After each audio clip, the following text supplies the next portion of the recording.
일주일 출장이 3일 만에 끝났어요. 남편에게 깜짝 놀래켜 주려고 미리 말하지 않았죠. 그런데 밤 8시 집 문을 열었을 때 현관에 놓여 있던 건 낯선 여자 구두였습니다. 그리고 안방에서 들려오는 남편의 웃음소리. 저는 그 순간 제 인생이 무너지는 소리를 들었습니다. 안녕하세요, 여러분. 오늘도 한 분의 진솔한 이야기를 들려드리려고 합니다. 이 이야기를 듣고 계신 분들 중에도 비슷한 고민을 하고 계신 분이 계실지 모릅니다. 혼자가 아니라는 것, 여러분의 감정이 이상한 게 아니라는 것을 꼭 기억해 주세요. 이 채널은 여러분의 응원으로 운영됩니다.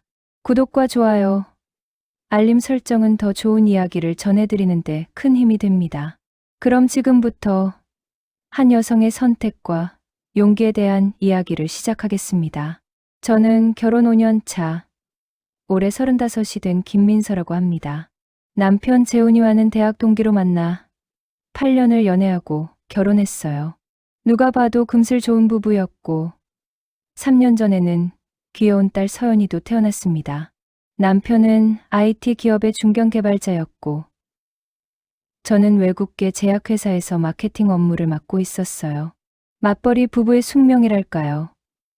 아이를 키우면서 일하기가 너무 힘들었습니다. 출근 준비만 해도 전쟁이었고 퇴근 후에는 육아와 집안일로 잠잘 시간조차 부족했죠. 그때 친정어머니가 제안하셨습니다. 민서야, 서연이는 엄마가 키워줄게. 너희는 일에 집중하고 주말에만 데리러 와. 아이 키우느라 커리어 망치는 거 보기 싫어. 처음엔 거절했어요. 어떻게 친정에 아이를 맡길 수 있겠어요. 하지만 현실은 녹록지 않았습니다. 회사에서 중요한 프로젝트를 맡게 됐고 남편도 팀장으로 승진하면서 야근이 잦아졌어요. 결국 우리는 평일엔 서연이를 친정에 맡기고 금요일 저녁이 되면 데리러 가서 일요일 저녁에 다시 보내는 생활을 시작했습니다. 처음엔 정말 미안했어요. 퇴근 후 빈집에 들어올 때마다 서연이 방을 지나칠 때마다 가슴이 먹먹했습니다. 하지만 시간이 지나면서 그 감정도 무뎌졌어요. 아니, 무뎌지게 만들었다는 게 맞을 겁니다. 우리가 더 벌어서 서연이한테 좋은 환경을 만들어주는 거야. 지금은 어쩔 수 없어. 그렇게 스스로를 위로했죠. 남편과의 관계도 조금씩 변했습니다. 예전엔 퇴근하면 그날 있었던 일들을 이야기하고 주말이면 데이트도 가고 그랬는데 이제는 각자 일에 지쳐 집에 오면 거의 대화 없이 씻고 자는 게 일상이었어요. 주말엔 서연이와 시간을 보내느라 부부만의 시간은 거의 없었고요. 그래도 저는 우리가 괜찮다고 생각했습니다. 사랑은 여전하고 다만 바쁠 뿐이라고요. 재훈이도 똑같이 생각하는 줄 알았어요. 그런데 지난달 회사에서 일본 출장 지시가 떨어졌습니다. 도쿄에서 열리는 제약 컨퍼런스에 참석하고 현지 파트너사들과 미팅을 진행하는 일정이었죠. 기간은 일주일. 처음엔 거절하려고 했어요. 일주일이나 집을 비운다는 게 부담스러웠거든요. 하지만 부장님이 말씀하셨습니다. 민서 씨, 이번 기회를 놓치면 안 돼. 다음 승진 심사에서 해외 프로젝트 경험이 필수야. 일주일만 고생하면 커리어에 큰 도움이 될 거야. 결국 저는 출장을 가기로 결정했습니다. 남편에게 말했을 때 재훈이는 의외로 담담했어요. 그래, 다녀와. 나도 요즘 바빠서 어차피 늦게 들어오니까 상관없어. 서연이도 친정에 있으니까 걱정하지 마. 그의 반응이 시큰둥해서 조금 서운했지만 바쁜 시기니까 그러려니 했습니다. 출장 전날 밤, 저는 캐리어를 싸면서 남편에게 물었어요. 여보, 내가 없는 동안 괜찮겠어? 밥은 잘 챙겨 먹고. 재훈이는 노트북을 보며 대충 대답했습니다. 응, 알아서 할게. 걱정 마. 저는 그의 뒷모습을 한참 바라봤어요. 언제부터인가 우리는 이렇게 건조해졌구나. 하는 생각이 들었습니다. 하지만 그때까지만 해도 저는 몰랐어요. 제가 집을 비운 일주일 동안 제 인생이 완전히 뒤바뀔 일이 벌어질 거라는 거요. 도쿄에서의 일정은 예상보다 훨씬 수월하게 진행됐습니다. 컨퍼런스도 성공적이었고 파트너사 미팅도 이틀 만에 모두 마무리됐어요.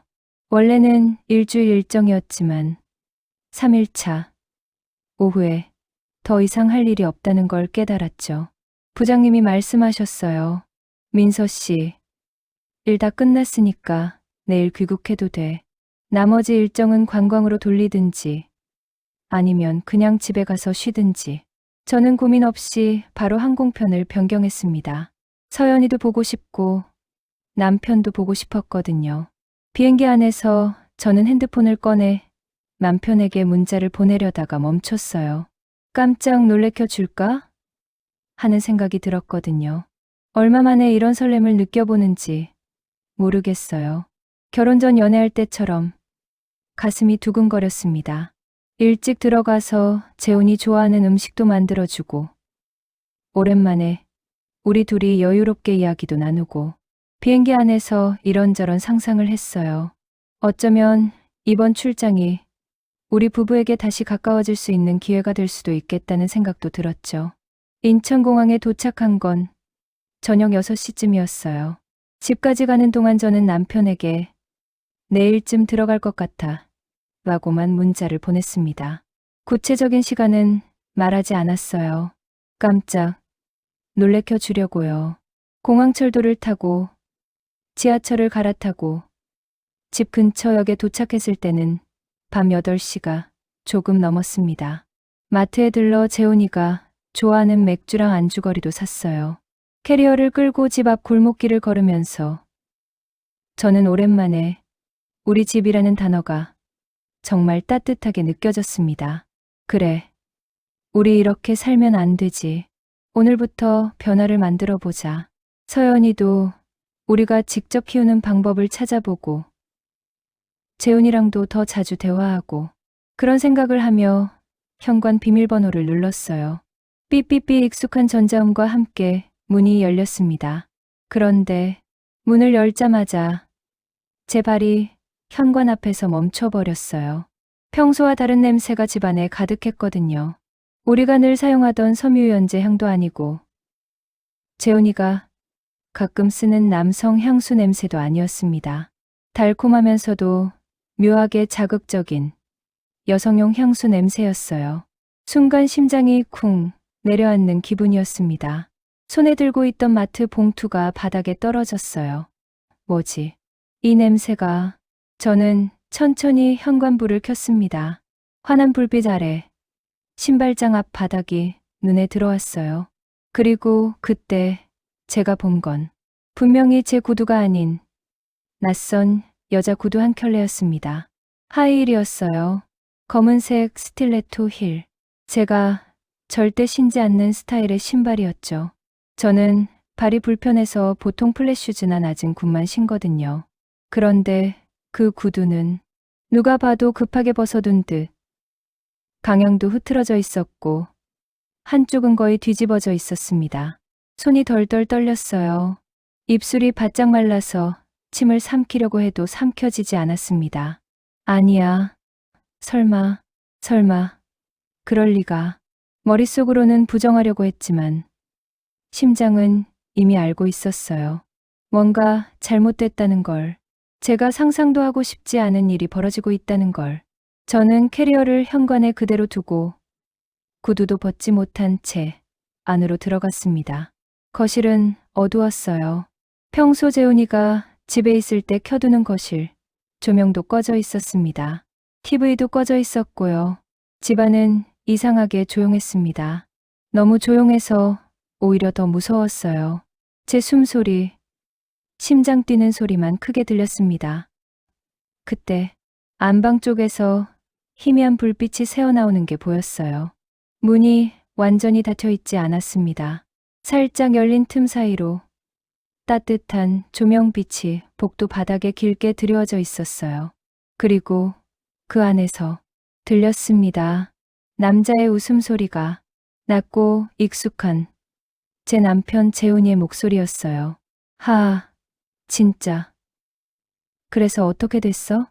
그리고 이어지는 여자의 웃음소리. 처음에 나긋나긋한 여자 목소리. 오빠는 항상 그렇게 순진해. 세상 물정을 너무 몰라. 오빠라는 호칭이 귀에 박혔습니다. 제 머릿속이 하얗게 변했어요. 저는 발소리를 죽이며 안방 쪽으로 다가갔습니다.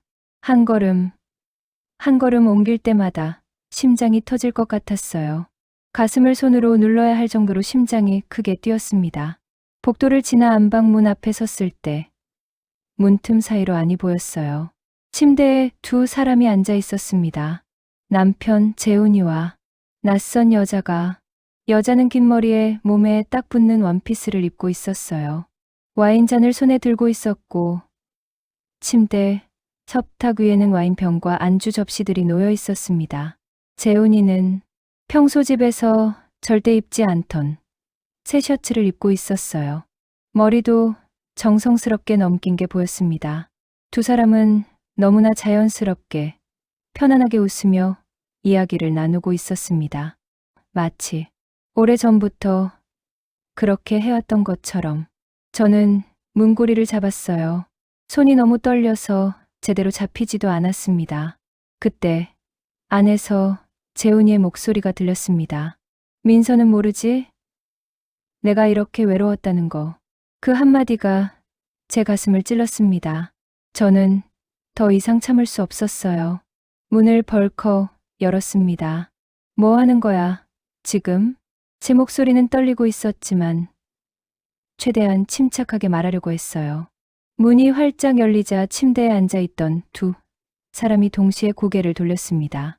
재훈이의 얼굴이 순식간에 하얗게 질렸어요. 민서야? 너 언제?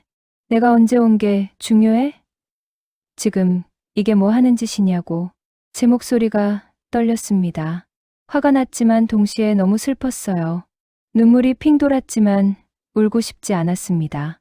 이 상황에서 우는 건 너무 비참해 보일 것 같았거든요. 그런데 그때 침대에 앉아있던 여자가 천천히 일어났습니다. 그리고 저를 똑바로 바라보며 입을 열었어요. 언니, 오랜만이야. 뭐, 순간 저는 귀를 의심했습니다. 언니라고? 이 여자가 나를 언니라고 불렀다고? 여자가 한 걸음 더 다가왔어요. 그리고 그때 희미한 조명 아래서 제대로 본 여자의 얼굴에 저는 숨이 멎는 줄 알았습니다. 수진아? 응, 나야. 언니, 김수진. 제 친동생이었어요. 5년 전 제 결혼식 날 크게 싸우고 인연을 끊었던 그 동생. 결혼 축의금도 안 내고 결혼식에도 오지 않았던 동생. 그 후로 연락도 끊고 지냈던 제 유일한 동생이었습니다. 너가 여기서 뭐 하는 거야? 제 목소리가 떨렸어요. 머릿속이 복잡했습니다. 남편의 불륜을 의심했는데 상대가 제 동생이라니. 이게 더 나은 건가요? 아니면 더 최악인 건가요? 재훈이가 황급히 일어나 제게 다가왔어요. 민서야, 오해야. 이건 오해? 뭐가 오해야?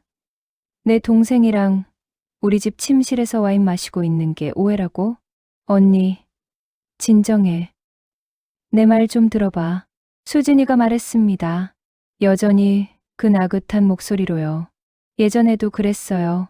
수진이는 항상 이렇게 차분한 척하면서 저를 화나게 만들었죠.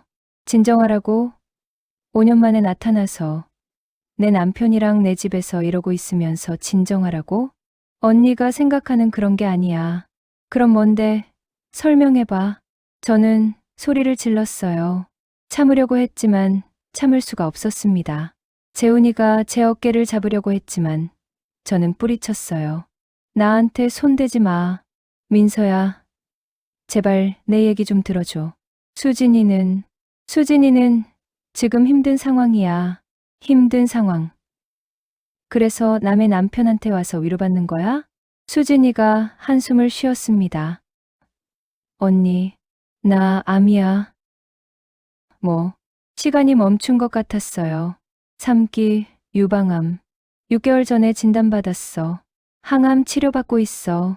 수진이가 원피스 어깨를 살짝 내렸습니다. 그리고 보였어요.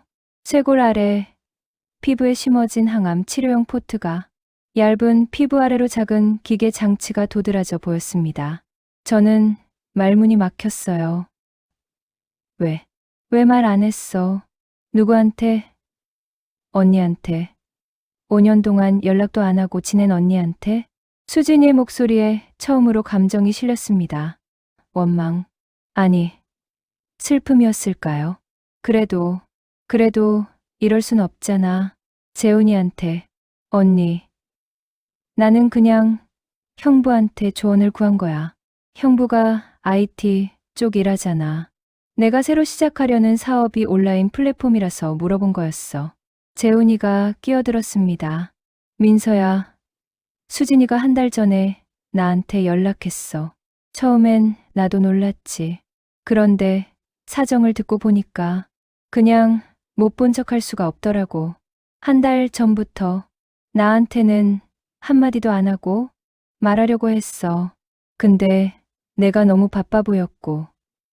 그리고 솔직히 내가 어떻게 반응할지 몰라서 망설였어. 저는 벽에 기대야 했어요. 다리에 힘이 풀렸거든요. 수진이가 조심스럽게 말했습니다. 언니, 나 죽을 수도 있어.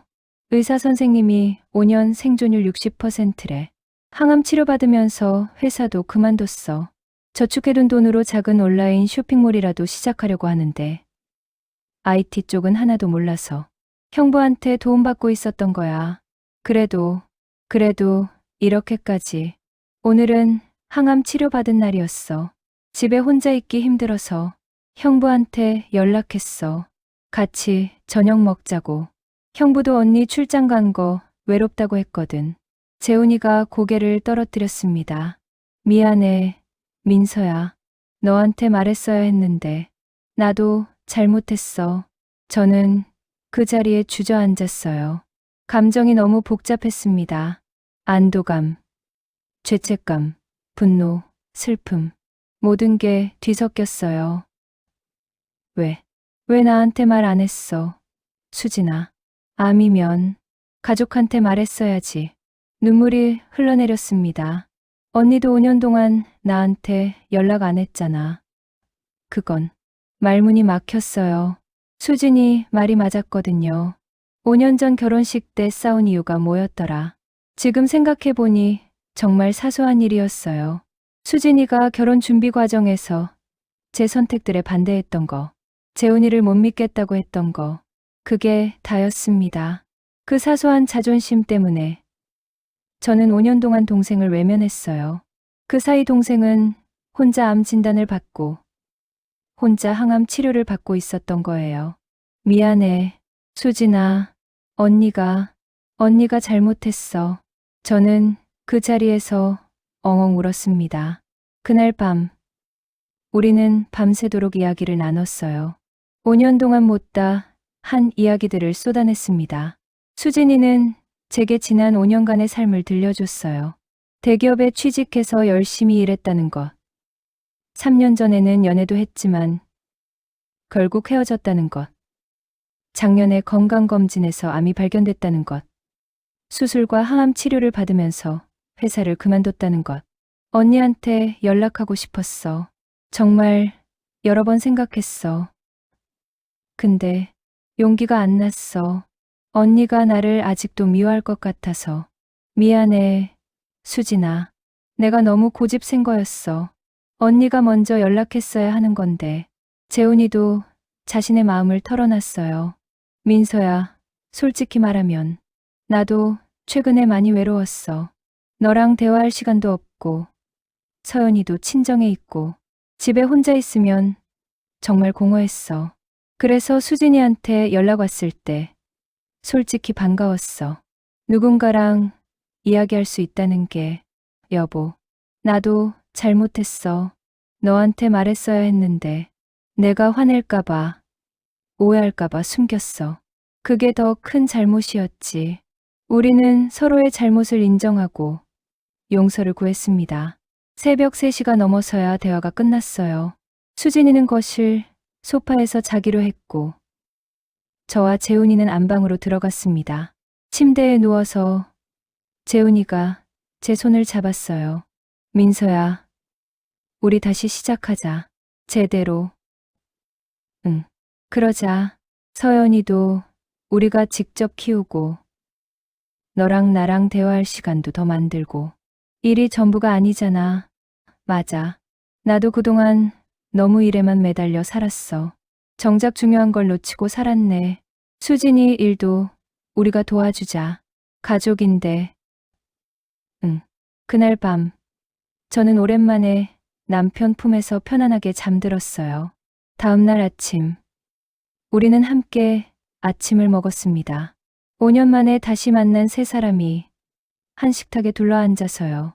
언니, 형부, 고마워. 어젯밤에 됐어. 수진아, 우리가 가족이지.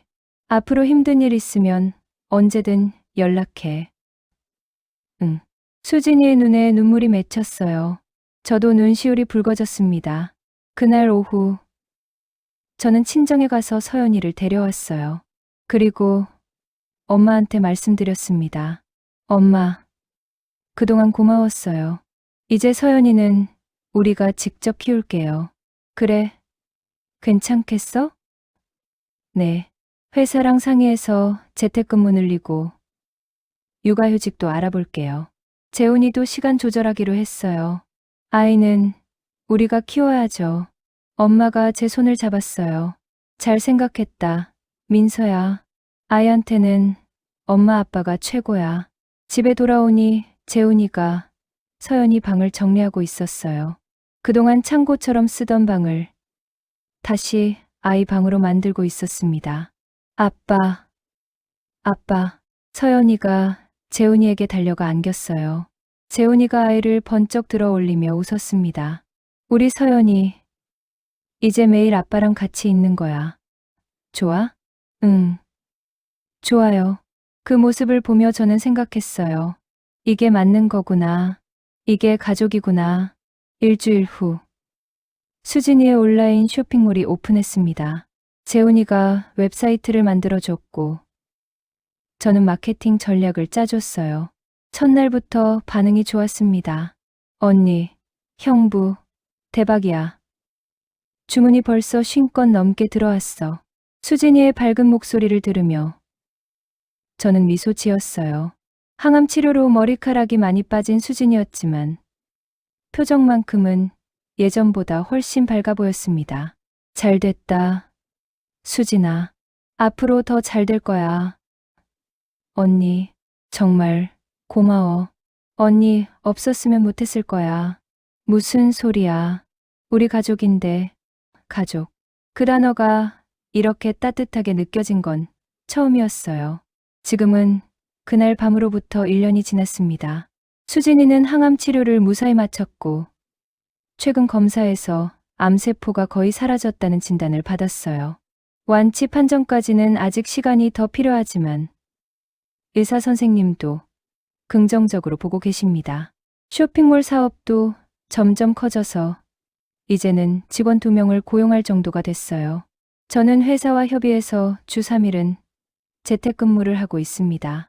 승진은 조금 늦어질 수 있지만 그것보다 중요한 게 있다는 걸 알게 됐어요. 서연이와 함께하는 시간, 남편과 나누는 대화, 그리고 가족과의 저녁 식사. 재훈이도 변했어요.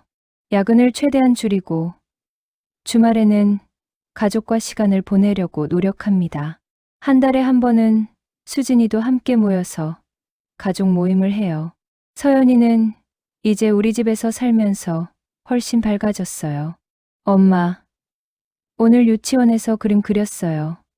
아빠, 오늘 친구랑 놀았어요. 매일 들려주는 서연이의 이야기가 저에게는 어떤 프로젝트 성공 소식보다 소중합니다. 가끔 그날 밤을 떠올려요. 출장에서 일찍 돌아와 현관문을 열었을 때의 그 순간을. 만약 그날 제가 예정대로 일주일 뒤에 돌아왔다면 어땠을까요? 아마 수진이와 재훈이의 만남을 영영 몰랐을 거예요. 그리고 수진이는 계속 혼자 힘든 시간을 보냈을 테고, 저와 재훈이의 관계는 점점 더 멀어졌을 겁니다. 어쩌면 그날 밤은 제게 주어진 기회였는지도 몰라요. 제가 놓치고 살았던 것들을 다시 돌아보게 된 계기. 가족의 소중함을 깨닫게 해준 순간. 물론 처음에는 너무 충격적이었고 오해도 있었지만 결과적으로 그날 밤 덕분에 우리 가족은 다시 하나가 될 수 있었어요. 요즘 저는 후배들에게 이런 말을 자주 합니다. 일도 중요하지만 정작 중요한 건 따로 있어요. 가족과의 시간, 사랑하는 사람들과의 관계. 그걸 놓치면 나중에 후회해요. 저처럼. 그리고 집에 돌아가면 현관에 놓인 가족들의 신발을 봅니다. 제 플랫슈즈, 재훈이의 운동화, 서연이의 작은 신발, 그리고 가끔 놀러오는 수진이의 구두까지. 그날 밤, 저를 충격에 빠뜨렸던 낯선 구두는 사실 제게 돌아온 가족의 신호였어요. 5년 만에 돌아온 동생, 그리고 다시 가까워진 우리 가족. 지금 이 순간, 저는 행복합니다. 완벽하진 않지만, 함께 노력하는 우리 가족과 함께라면 어떤 어려움도 이겨낼 수 있을 것 같아요. 그날 밤이 가르쳐준 가장 큰 교훈은 이거예요.